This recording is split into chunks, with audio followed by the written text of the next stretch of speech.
cornbread family here. Got a little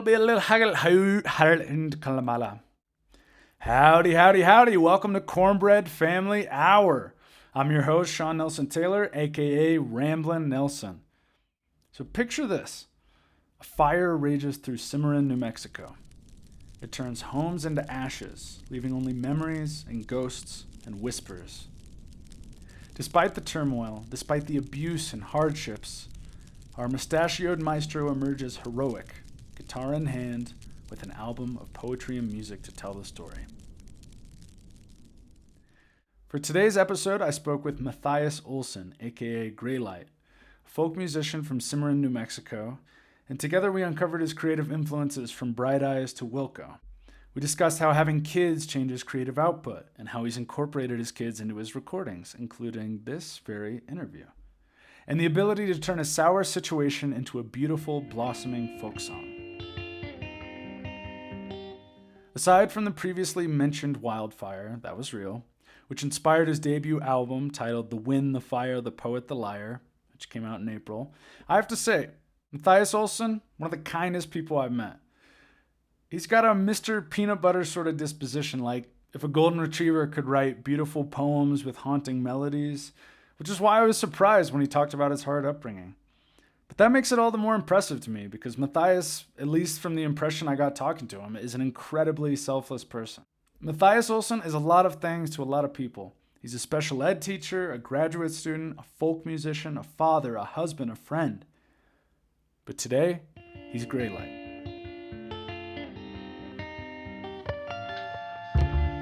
It was getting old, the wind would blow towards the hills and chase the snow. I happened to discover Graylight, that's Gray with an A, on a folk music forum last month. And I gotta say, the Cheech mustache definitely made him stand out. And I'm so glad I found his music. I'm so glad I reached out to him. And I'm so glad I was able to have this conversation. Enjoy. It goes cornbread, family hour, a little bit of salt, a lot of bit of flour, a little bit of butter, make it more sour. That's a cornbread family hour. So thanks so much for joining me, Matthias. So I know you played previously under Matthias Olsson Trio. You've been playing music for a while.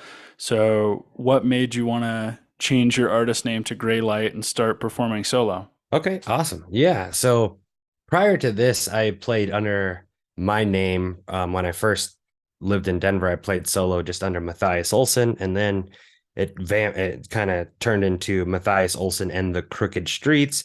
And I didn't like having my name in it, so I changed it to just the Crooked Streets. And then the Matthias Olsson Trio that you're talking about, that was a brief little stint I had with a couple different musicians in Denver, Colorado. And then I moved back to my hometown of Cimarron, New Mexico about 2 years ago. And I was playing a lot. I was writing a lot and playing a lot of new stuff that wasn't necessarily in line with what I had written over the past, the 10 years prior to that. And so I just felt like I always liked the idea of a pseudonym, like solo artists that play under a different name. Iron and Wine comes to mind. I think City and Color does it. There's just a lot of bands that do that. Fruit Bats is another example. I guess he's kind of a band, but Eric Johnson kind of plays under that name. So I just liked that idea.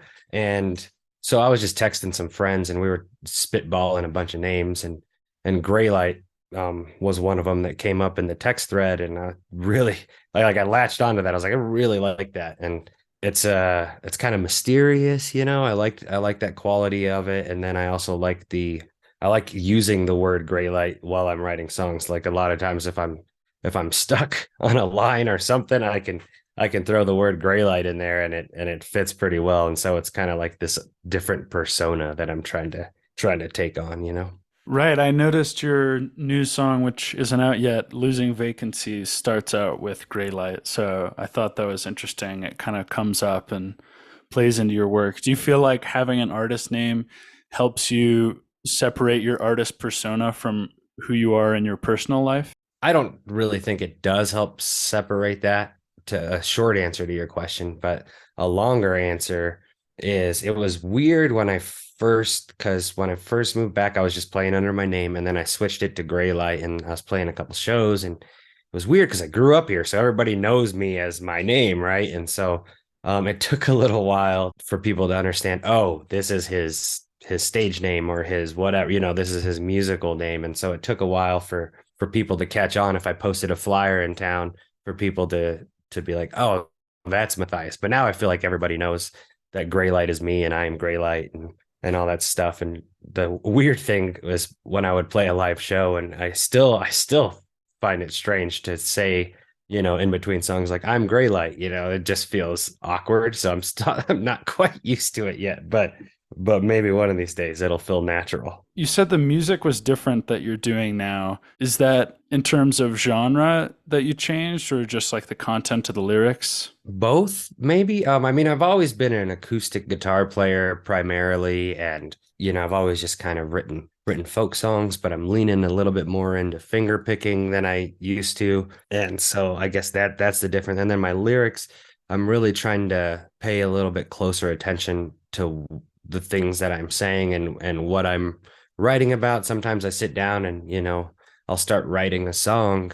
I mean, every time I sit down to start writing a song, I don't know what I'm going to write about. I don't sit down with an idea and then a line comes out and then I'm like, oh, okay, well, that line, I like this line. It's really cool. How can I build a story now? What am I trying to say? What type of story would use this line as kind of the centerpiece? Yeah, I feel like a lot of times, people approach it different ways. Some people write a specific song with the title first, but it sounds like you kind of do a mix of those where you write until you have something and then build it around that. Absolutely, yeah. So, who are your big artistic inspirations? I'm assuming most of it would be like in the folk genre, but who is your Mount Rushmore of musicians? Oh man, that's a good question. There's so many. So younger days, it was Bright Eyes. When when back in 2003, 2004, when Wide Awake It's Morning came out, and Digital Ash and a Digital Urn, and I was just like loved Bright Eyes, and so that was like my songwriting idol at the time is Connor Oberst, and I mean he's still great, but I don't listen to them as much as I used to. The Tallest Man on Earth is definitely a big one for me. His songwriting and guitar playing is just fantastic. I've been listening to Jack Van Cleef lately. That guy is so good. I hadn't heard of him until like about a week ago, and I've been listening to his album on repeat for the last week or so. Gregory Alan Isikoff is great. Yeah, so I mean a lot in that folk genre, but I would say like the two big ones for me that like are inspiring are the Bright Eyes, Tallest Man on Earth. Oh, another guy too. Sorry, I'm kind of rambling, but another guy is Max Garcia Conover. I don't know if you've heard of him. I just started listening to him. He's like a little folk guy. O.C. Elliott is like that folk duo, male female folk duo. They're super good. Like there's just so much good music out there that it's just, and that's basically what I do. And I listen to this.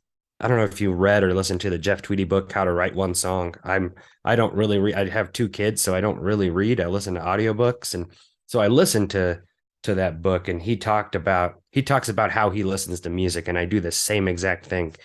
He likes to listen to music to where he can't take it anymore, right? Like he's like, I listen until I can't take it anymore because I just have to create something. And that's kind of how I listen to music. I listen to stuff that like inspires me to create. And it's funny, I don't listen to music to just like sit and enjoy it. I listen to it to like spark creativity. Do you find yourself listening to the same song a lot of times, or do you bounce around a lot? I find myself listening to albums. If there's an artist that puts together a body of work that I like from front to back, I find myself listening to albums on repeat. And then of course, within those albums, there's probably always going to be like one or two songs that I gravitate towards and I'll listen to more than the others. Yeah, it's funny you mentioned Bright Eyes because I feel like Connor Oberson is big inspiration for a lot of people. Like the producer I work with is big on Bright Eyes, and he just sent me some message last week that was like, I was listening to that album again. I was just so inspired to start working on our stuff. So whatever he's doing has that effect on a lot of people. Yeah, for sure. That album is great. I would highly, highly recommend it. I think it was a departure from his like more emo, trying to questioning everything and really angsty. I mean, it's still an angsty album, but his stuff before that was like super angsty. And I mean, I loved it. I was a angsty teenager when it was coming out, so I went right along with it. But then it was almost like he went this from this departure and went to I'm Wide Awake It's Morning, and he started to like find some more answers in life. And it was just really cool. And they went the folk route with it, acoustic guitars, mandolin. I think Emmy Lou Harris sings some harmonies on there, and Jim James. And it was just, I mean, it is just beautiful. I noticed you mentioned talking about looking at albums and getting into bodies of work as a whole. Was there any inclination to just want to release singles or EPs, or what made you want to start with an album? The thing is, I write and write and write, and so I have so many songs that I want to share them all. I want to get them out there. Up to releasing the album, I think I released 3 songs as singles, like over the course of like 2 months, and then I released the entire project. But I was just kind of in this state when I was recording it where I sat down with the idea of, I had maybe like 10 songs that I thought for sure the album's only 10 songs long, but I sat down with like kind of 10 songs in mind. I'm like, I'm going to record these 10 songs. And in that process, in that creative process, I ended up writing 4 new tunes and scrapped 4 of the other ones. And so while I was going through it, these songs just felt like they fit well together sonically, and they kind of tell a story. And so I just wanted to release a full album. I don't think a lot of people are releasing albums anymore, and I just think albums are super cool. So I want to release like full bodies of work. Do you have a certain goal, like you want to put out 1 album a year? I mean, I would love that. I have a track list for another one that I want to work on that I think this album's gonna be quite a bit different than the first one. I think I'm going to strip it down quite a bit and focus on just the few instruments that I sort of know how to play, and just try to mix them all together. And so that would be acoustic guitar, vocals, and what else? Yeah, I can noodle on the keyboard, play a little piano. I play a little banjo, the tiniest amount of mandolin, and harmonica as well. Interesting. Yeah, that could create some cool sounds too. I feel like the mythology or storytelling behind having a singular songwriter and artist, who records all their own parts is appealing to a lot of people, especially the kind of people that still listen to albums. I think there could be a lot of appeal there. I wanted to talk to you about your writing process a little bit more.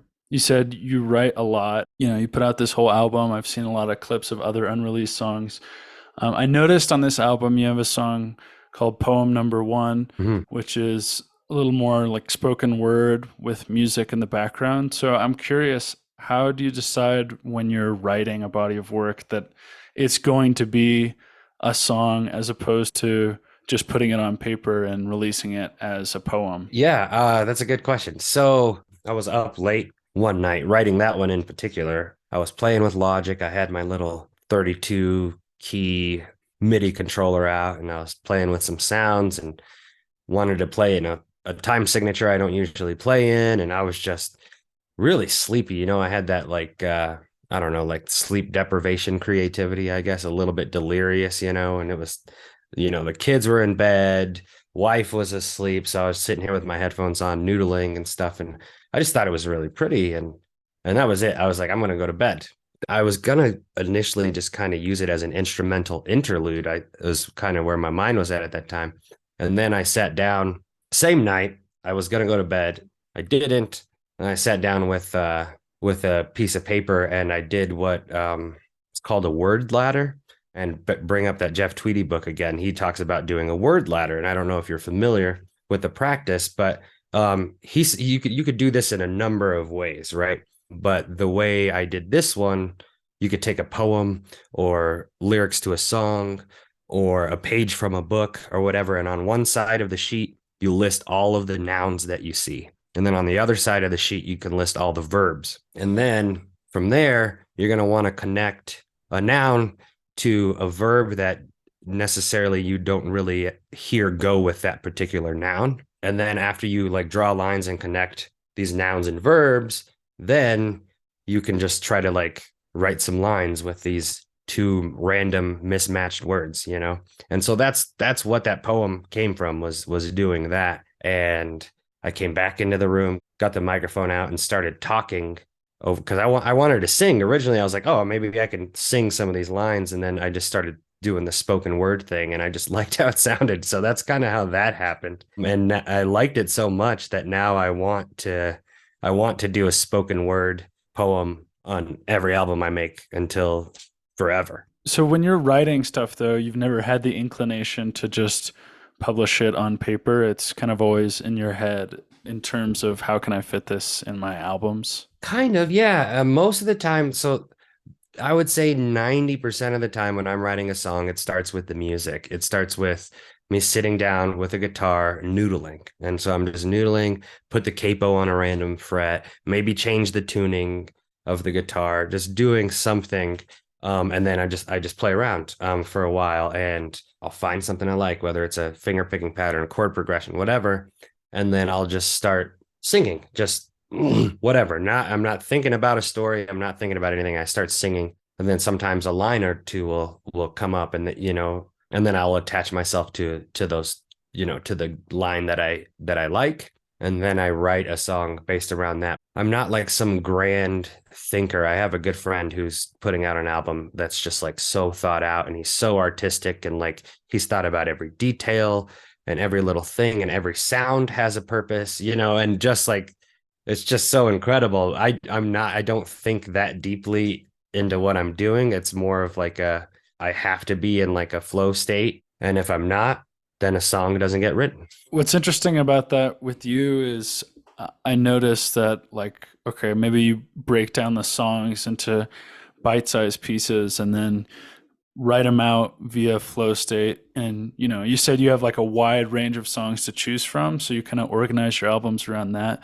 But one of the things that impressed me with this album, The Wind, the Fire, the Poet, the Liar, is how succinct and like thematically in tune everything is. Like, even just starting with the cover art, which I really like, that painting of you with the background.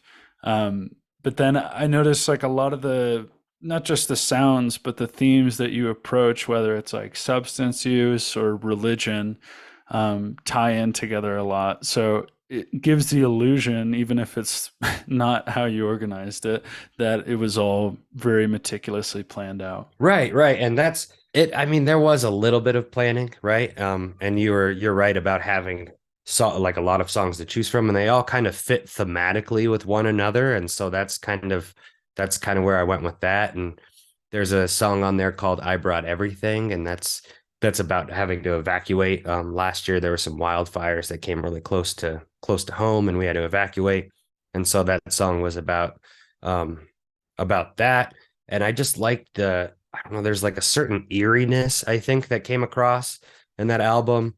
And then there's the really dark domestic violence song. What did I call that one? Ballad of a Ghost House. That song, I grew up in not like a super bad household, but my father was an alcoholic and a drug user and a physically abusive and verbally abusive, mentally abusive. And so growing up in kind of that atmosphere, I kind of like put myself in the shoes of, it was easy for me to imagine that story. That's not how the story ended, but with my family, thankfully. But I have a tendency to like put myself in other people's shoes.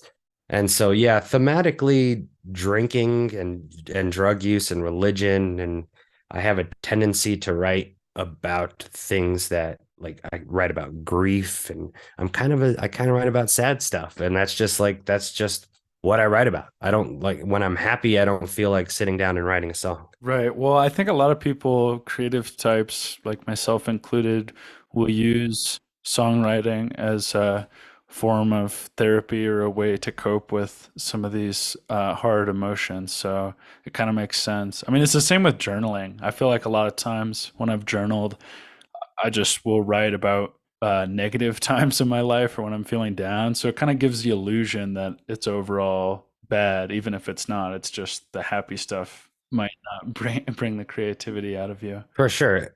Sorry, go ahead. I thought I heard a little knock on the door. One second. I think my little one might be at the door. Yes. I can in a little bit. I will be ready to help you with whatever you want. And if you just be patient and give me 10, 20 minutes, okay? All right. I love you. I'll give you a hug. Okay, I'm back. I'm sorry about that. No worries. So yeah, that ties in well to my next question because the first song on your album features who I assume is one of your daughters. It's the song's called Josephina. Yes, yes. I wanted to ask you what inspired you to include your child on the album, and then also how being a father has changed your creative output, if it has. Yeah, I just had that little like Latin rhythm feel thing going on, and she busted into the room kind of like she did right now, and she just started saying stuff into the microphone, and I was like, you know, I'm gonna hit record. This is super cute, and then I started it back over, and I put the headphones on her, and then she could hear herself, and then so she was like, she loved it. So she could hear herself talking. And she's like, that's silly, daddy. And just like going on and on. And, you know, I think it starts with her saying, oh, the song's not on yet. Cause she was expecting to hear it. And then it started playing. And there was a lot of editing involved with like clipping out certain parts and stuff to kind of make it not so crazy. Cause she got a little wild on it. But yeah, it was just fun. I was just having fun.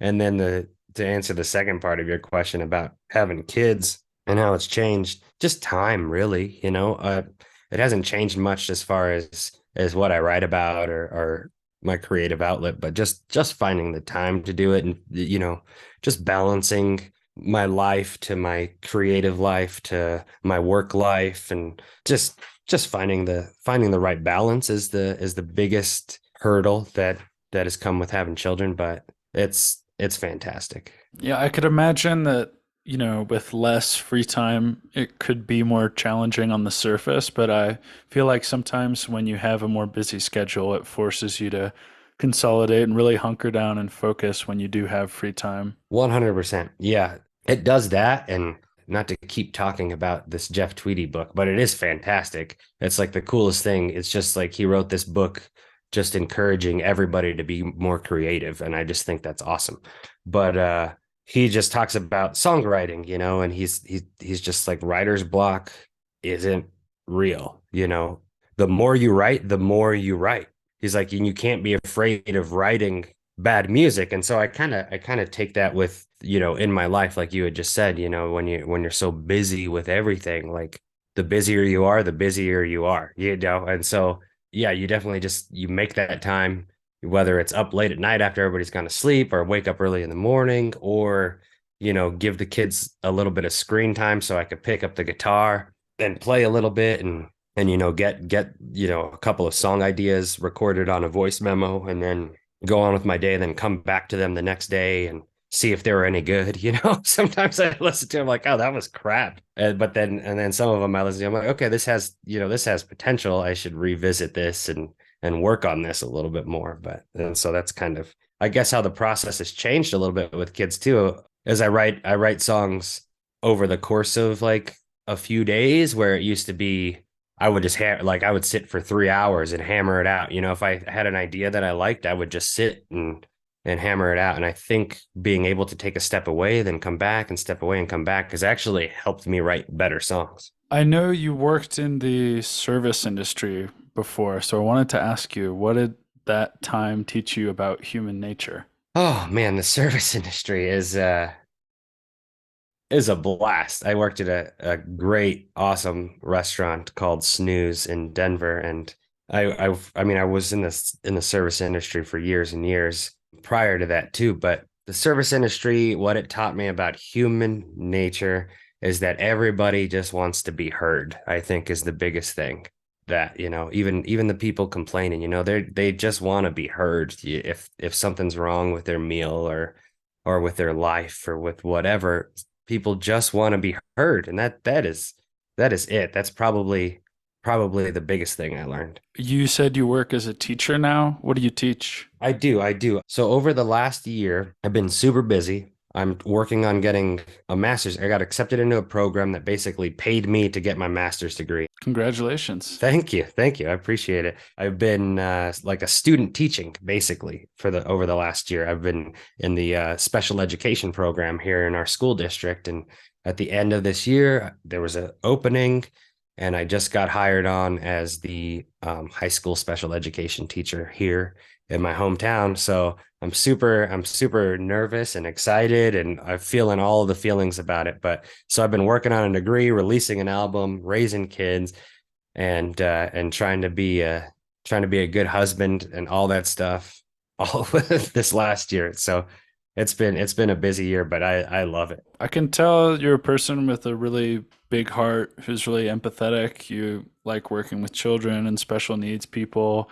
You channel that into your music, despite, like you said, having had a lot of challenges in your upbringing. So I think that's really remarkable. Well, thank you. I have to ask the last question. It's very important. Who is your biggest inspiration in terms of mustache? That's funny. So the mustache is a relatively new look for me. It happened in November. I was just joking around and just told my wife I wasn't going to shave my mustache.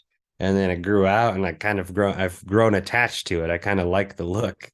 It's iconic now. It's on the album artwork. It's all the videos I see. Yeah, right. Sets you apart. Exactly. And like the amount of people on social media that comment like, "Oh, it's Mario. Mario's a folk singer." And oh gosh, Jim Croce, I got compared to Jim Croce at one point. I definitely see that. And I was like, cool. I could definitely see that. I actually learned a Jim Croce song just because like I got like 5 or 6 comments saying I look like Jim Croce. Which one was it? Box number 10. I had never heard it. I Somebody recommended box number 10 and I was like, this song is awesome. I love it. It was a really good tune. Gosh, someone just said Cheech yesterday, Yeah, right. from Cheech and Chong, which is hilarious. And I was just like, yeah, I could see that too. Personally, I think my mustache is like the Pringles guy. That's what I'm going for. I feel like it takes some commitment to grow it out. Similar to a beard, you might have some awkward stages in the beginning, but I guess in a lot of ways it's like the creative process or anything. You have to go through the awkwardness of just starting out, but once you get to that point, you have a full, beautiful, thick stash you can wax up. Oh yeah. I gave it a little trim the other day because it was getting a little out of hand, so I had to trim it up a little bit. But and you have some new music coming out, don't you? Yeah, yeah. I just released a new song today. I'm gonna have to go listen. I haven't listened to it yet. I'm excited. Alt country or Yeah, yeah. That's kind of the genre I stick most to. And you would consider yourself mostly a folk artist, right? I think so. Yeah, like a experimental folk artist. Hmm. Yeah, I mean, all those genres between Americana, singer-songwriter, acoustic, there's just so much overlap, and I don't even know if a lot of these genre names are all that helpful anymore. Not anymore. It's too much. There's just so many genres. Yeah. Well, now you got to stick with the mustache because it's on the album cover, and I think in the age of social media and everyone's doing music, it's like, it's good to set yourself apart any way you can. So I support it.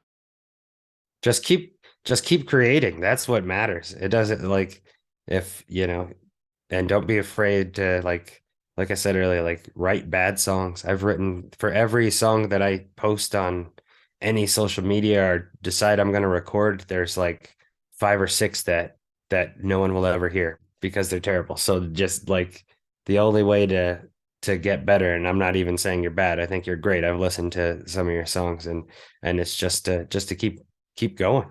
keep doing it. Well, Matthias, thank you so much for talking to me. Hey, thank you. It was, yeah, it was a pleasure meeting you. Thank you again for having me and reaching out.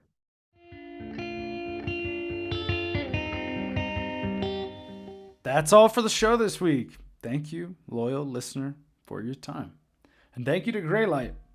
You can listen to his experimental folk album, The Wind, the Fire, the Poet, the Liar, wherever you stream music. Now let me ask you something, listener. Yeah, you. Yeah, you. Do you have any stories about wildfires? Something that happened to you? Maybe something in the family? I don't, but I want to hear from you. So call in the show at 406-426-9428 and leave me a message talking about your wildfire experiences. Don't worry, I will put that number in the description too. By the way, for my Colombian listener, that's an American number. Okay, toodaloo. See you next time on Cornbread Family Hour.